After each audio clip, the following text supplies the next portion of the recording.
This channel does not promote any violent, harmful, or illegal activities. All content provided by this channel is meant for an educational purpose only. Brought to you by V-Guard, co-powered by Sensodyne O Bhimal, বলো কথা কেশরী।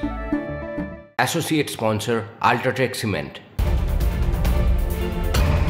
মালগাড়ির চালকের উপর দুর্ঘটনার দায় ঠেলছে rail. Signal না মেনেই এগিয়ে যান মালগাড়ির চালক, দাবি রেলের। কী কারণে এদিন একই লাইনে চলে এলো মালগাড়ি এবং দূরপাল্লার ট্রেন, তা নিয়ে উঠছে একাধিক প্রশ্ন। শুধুই কি লোকো পাইলটের দোষ? ওভারটাইমের ধকল নয় তো? দুর্ঘটনা ঘিরে অজস্র প্রশ্ন। ঢাকঢোল সার, গোটা দেশে মাত্র ১৫০০ কিলোমিটারের কবচ। ট্রেনের সংঘর্ষ এড়াতে কবচ প্রযুক্তি আনে রেল। বাংলায় এখনও কবচ প্রযুক্তি বসেনি, জানালো রেল বোর্ড। বাংলায় কবচ বসানো নিয়ে এখনও পরিকল্পনা। প্রশ্ন উঠছে, দিনের পর দিন বেড়ে চলা রেল দুর্ঘটনায় দায় আদতে কার? আমজনতার জীবন নিয়ে কেন ছিনিমিনি? দুর্ঘটনার কয়েক ঘন্টার মধ্যেই গ্রাউন্ড জিরোতে রেলমন্ত্রী দুর্ঘটনাস্থলের হাল হকিকত খতিয়ে দেখেন অশ্বিনী বৈষ্ণব। পরে উত্তরবঙ্গ মেডিকেলে আহতদের সঙ্গে সাক্ষাৎ। যথাযথ তদন্ত হবে। রেলওয়ে সেফটি কমিশনারের রিপোর্টে স্পষ্ট হবে দুর্ঘটনার কারণ, জানালেন অশ্বিনী বৈষ্ণব। তৃণমূল সংবিধান মানে না, বঙ্গে ভোট পরবর্তী সন্ত্রাসের মুখ্যমন্ত্রীকে নিশানা রবিশঙ্করের। তৃণমূলের বিরুদ্ধে বাংলায় নির্বাচনে জেতার নামে নারী নির্যাতন এবং হিংসার পরিবেশ তৈরি করার অভিযোগ রবিশঙ্করের। এক মহিলা বিজেপি সমর্থককে ধর্ষণের চেষ্টা, কোনো ব্যবস্থাই নেয়নি পুলিশ, তোপ রবিশঙ্করের। ভেড়ির দখল নিয়ে জীবনতলায় খুন, দুই পরিবারের মধ্যে বিবাদের জেরে এক ব্যক্তিকে রড দিয়ে পিটিয়ে খুনের অভিযোগ উঠল। প্রতিবেশীর বিরুদ্ধে খুনের অভিযোগ পরিবারের। প্রতিবেশীর বাড়িতে চড়াও হয়ে আগুন, উত্তেজিত জনতার। পরিস্থিতি সামলাতে পুলিশ এলে ইট বৃষ্টির অভিযোগ।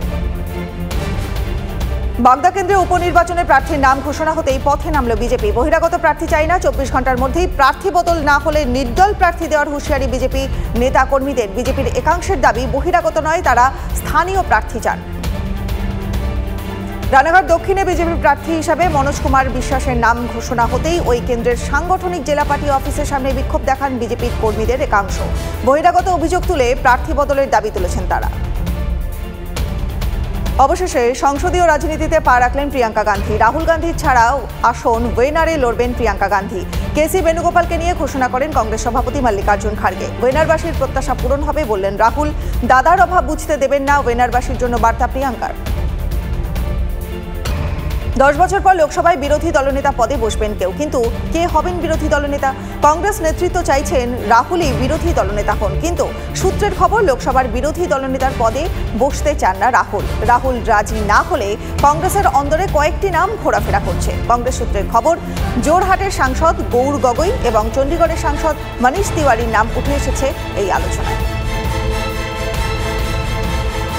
বিজেপির নজরে জম্মু এবং কাশ্মীর, ঝাড়খণ্ড, মহারাষ্ট্র, হরিয়ানার বিধানসভার ভোট পর্যবেক্ষক নিয়োগ নিয়ে পদ্ম শিবিরে। মহারাষ্ট্রের বিধানসভা ভোটে পর্যবেক্ষক এবং সহ পর্যবেক্ষক হিসেবে ভূপেন্দ্র যাদব এবং অশ্বিনী বৈষ্ণবকে নিয়োগ বিজেপি। হরিয়ানার দায়িত্বে কেন্দ্রীয় মন্ত্রী ধর্মেন্দ্র প্রধান এবং ত্রিপুরার প্রাক্তন মুখ্যমন্ত্রী বিপ্লব দেব। ঝাড়খণ্ডের পর্যবেক্ষক কেন্দ্রীয় মন্ত্রী শিবরাজ সিং চৌহান। চোটের কারণে হঠাৎই নিতে হয়েছিল বিরতি। আবার ট্র্যাকে ফিরছেন নীরজ চোপড়া। অলিম্পিক চ্যাম্পিয়ন নামবেন পাভো-নুমরি গেমসে। ২৬ বছরের ভারতীয় জ্যাভলিন থ্রোয়ের সঙ্গে লড়াই তরুণ অ্যাথলিট ম্যাক্স ডেনিংয়ের, যিনি ইতিমধ্যেই ৯০ মিটারের বেশি জ্যাভলিন ছুড়ে হইচই ফেলে দিয়েছেন।